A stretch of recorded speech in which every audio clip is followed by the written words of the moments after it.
J'ai pas maîtrisé l'atterrissage, mais écoutez, salut à tous! Il y a quelques années, j'avais fabriqué ce petit Nimbus 2000, et ben cette fois-ci, on va fabriquer le Nimbus 2001. Je suis très excitée à l'idée de faire cette vidéo, vraiment ça fait des années que je veux la réaliser, et pour l'occasion j'ai sorti mon petit pull de Quidditch. Vraiment je pense que ça va être incroyable. À l'heure où je tourne cette introduction, le balai n'est pas encore fini, alors je ne sais pas à quoi il va ressembler, vous le verrez vraiment à la fin de cette vidéo. Je vais utiliser beaucoup de techniques qui sont pas forcément accessibles à tout le monde, notamment une imprimante 3D et plein d'autres choses de ce genre. Enfin il y a beaucoup de matériel en jeu. Mais ce qui est cool, c'est que pour cette vidéo, il y a un petit sponsor qui va m'aider à financer tout ça. Donc c'est Asmodée qui sponsorise cette vidéo. Franchement, vous devez connaître Asmodée, ils font énormément de jeux de société. Et aujourd'hui, je vais vous parler d'un jeu de société en particulier qui va être celui-là.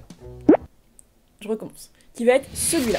Voilà, donc le jeu Bataille à Poudlard spécial défense contre les forces du mal. C'est un jeu de stratégie mais qui a la particularité de se jouer uniquement à 2 joueurs. Donc moi j'ai jamais l'occasion de jouer à beaucoup de monde, alors ce jeu je l'aime beaucoup. Déjà comme vous pouvez voir, le packaging est hyper sympa, c'est une genre de petite mallette. Le jeu se joue sur un plateau inspiré du tapis de duel qu'on voit dans Harry Potter et la chambre des secrets, et il est archi beau. Le principe du jeu, c'est que vous allez devoir construire un deck au fur et à mesure des tours. Pour gagner la partie, il va falloir étourdir 3 fois son adversaire. Comment ça se passe? À la fin de chaque tour, il va falloir comptabiliser vos points éclairs et vos points vie. Et en fonction de ça, vous allez reculer sur le petit tapis.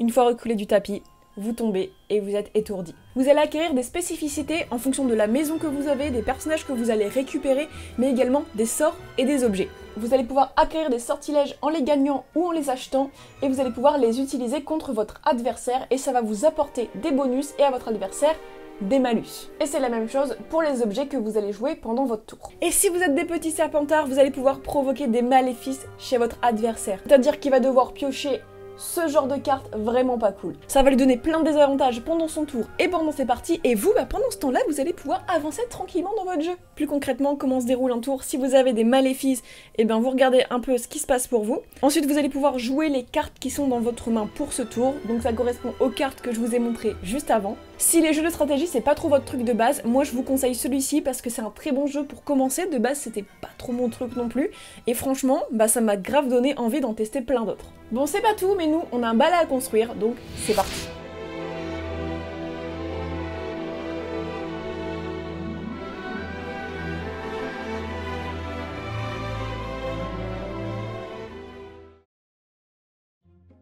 Avant de passer à la construction du Nimbus en lui-même, j'ai plein de choses à vous expliquer. Premièrement, sachez que j'ai commencé par télécharger le fichier d'impression 3D sur le site Cult 3D. Donc le lien sera dans la description si vous aussi vous voulez vous lancer dans cette petite aventure. J'ai payé environ 18 € du coup le fichier de modélisation, parce que je l'ai pas fait moi-même, je ne sais pas faire ce genre de choses. Alors j'ai pris le fichier tout fait et franchement il est hyper complet et il est très bien expliqué. Dans cette vidéo j'ai décidé de ne pas vous montrer les différents moments où j'imprime le balai en 3D tout simplement parce que ça, voilà, c'est pas très intéressant. Je l'ai montré un peu sur mon TikTok, donc je vais vous mettre quelques extraits là tout de suite. Et donc ça a pris environ, franchement je sais pas, entre 100 et 150 heures je dirais. Il y a eu des parties qui étaient très longues. Il y a une partie en tout, je crois que la plus longue partie elle a mis plus de 50 heures à s'imprimer. Mais au fur et à mesure j'ai commencé à avoir toutes mes pièces, donc c'était plutôt cool. Je voyais le projet quand même bien avancé. Et voilà, après je ne sais pas combien de dizaines et dizaines, peut-être même centaines d'heures d'impression, j'ai toutes les pièces qui sont réunies ici. Donc la prochaine étape, ça va être de tout assembler avec de la colle. Donc je vais commencer par assembler le manche, c'est parti.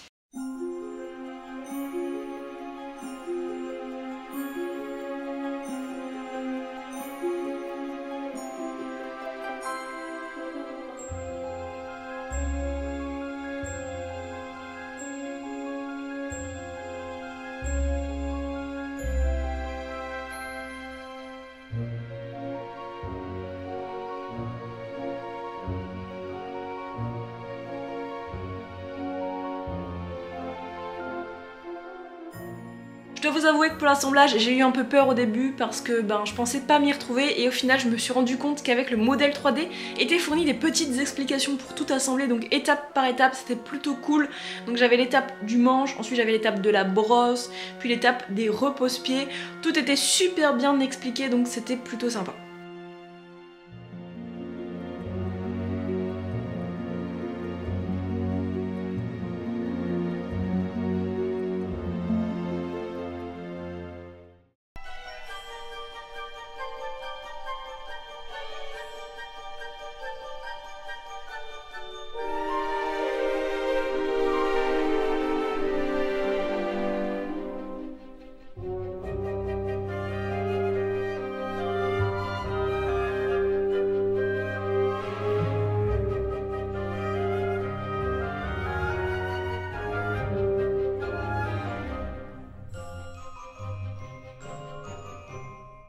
Ok, donc on a très bien avancé sur le balai.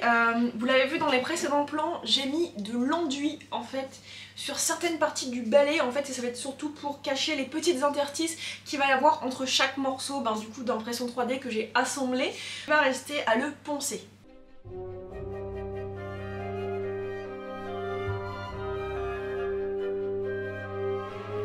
Ok, donc voilà le résultat. Comme vous voyez, on ne voit plus les interstices qu'il y avait entre chaque partie de l'impression. Donc maintenant on va passer à une nouvelle étape. Si vous regardez bien, on voit parfaitement en fait toutes les petites stries d'impression qui font que l'impression n'est pas du tout lisse. Et nous, ce qu'on recherche, c'est vraiment un rendu très lisse, puisque le Nimbus 2000 est censé être brillant à la fin, il est censé avoir un aspect presque parfait. Donc pour ce faire, je pourrais poncer pendant des heures mes impressions, mais ce serait beaucoup trop long et le résultat au final ne serait pas optimal. Nous allons utiliser un produit. Et donc ce produit, c'est celui-ci. C'est une sorte de résine créée pour lisser les impressions 3D. L'avantage de ce produit, c'est que ça va permettre d'aller très très vite et d'avoir un rendu plutôt cool.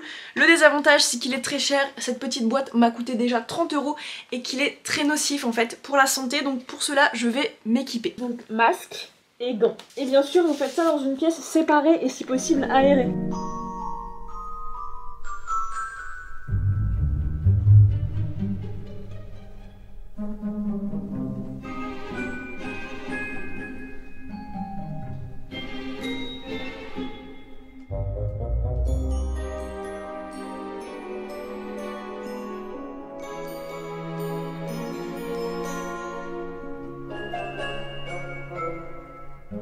Ok, nous allons passer à une des dernières étapes. Je suis à l'extérieur puisque nous allons passer à l'étape de la peinture. Donc la première chose à faire, c'est de mettre une couche d'après qui va permettre que la peinture tienne mieux sur le long terme et ensuite de passer à la véritable peinture. On met le masque et on est parti.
Et voilà enfin ce Nimbus 2001 terminé. Franchement, je suis trop contente.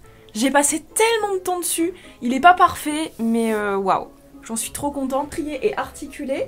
Pareil pour les pédales en fait. C'était une sacrée aventure, j'ai appris beaucoup de choses, vraiment, j'ai fait beaucoup d'erreurs et j'ai appris de mes erreurs. J'espère vraiment que la vidéo vous aura plu en tout cas. Merci encore à Asmodée d'avoir sponsorisé cette vidéo. N'hésitez pas à me dire dans les commentaires quel gros objet Harry Potter vous aimeriez que je reproduise. J'ai déjà des petites idées pour les prochains mois, mais n'hésitez pas à me dire vos envies. Et voilà, merci beaucoup d'avoir regardé cette vidéo. N'hésitez pas à vous abonner et à laisser un petit pouce en l'air si vous avez aimé. Et moi je vous dis à très bientôt.